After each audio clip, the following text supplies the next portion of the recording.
But all these new things, that's great and good, and it's exciting, and you want to see it come. The one thing though that I do, and I don't expect them to announce this at a D23 Expo event because they wouldn't be sexy or be like, oh yeah, but like, let's get maintenance back on track. You know, let's get rides that we open that are reliable. And yes, I'm looking at you, Tiana's Bayou Adventure. And the rumors I'm hearing about that is it may have to go down to be fixed with the issues with that. So they're still going to open it in November in Disneyland, though. That's what they said.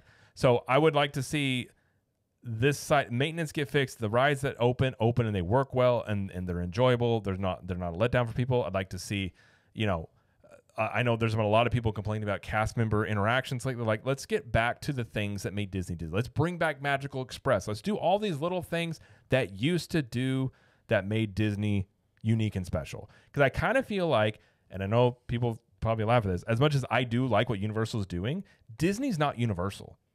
Disney has always done things a different way. They've done things the Disney way. And I don't like seeing Disney try and become Universal. That's a wonderful point. I want Disney to be Disney. Absolutely. And so the more that, and I feel like a lot of these announcements are them, and they've been doing this for a while where it's like they're trying to counter Universal and they're slowly becoming Universal. IP lands? Yes. Yeah. And that's not what Disney as well. And there's a reason that Disney was so different and unique. And it was the little things that made them special. It was called the Disney difference. People talked about it all the time.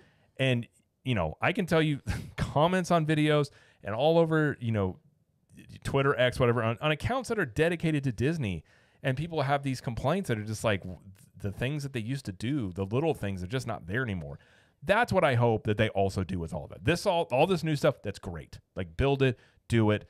It's exciting, but it's also going to be all for naught at the same time if the maintenance is still a mess, if you can't keep the rides running, if the customer service isn't where it was, all these other things like that. So let's get that on board as well. And again, I'm not expecting Josh Timar to be like, and guess what? We're doubling maintenance budgets. And people are like, like, you know. No, that's a very valid thing to say. Absolutely. You know, if your parks aren't running correctly, then when you put new stuff in, it's like, isn't anybody going to be there to do them? Right. And so what I want, I want a theme park war. I want Universal and I want Disney to be at each other's throats, theoretically speaking, of course. I think we're there. Yeah. Yeah. I think we're there. And I want them to be performing at their best to get your attention and your money, because at the end of the day, you know who wins in that scenario? The customer. We do. We get cool stuff. They compete on prices. They compete on experiences. They compete on customer service. That's what I want. I want peak theme park performance from both of them and to get awesome things for years to come.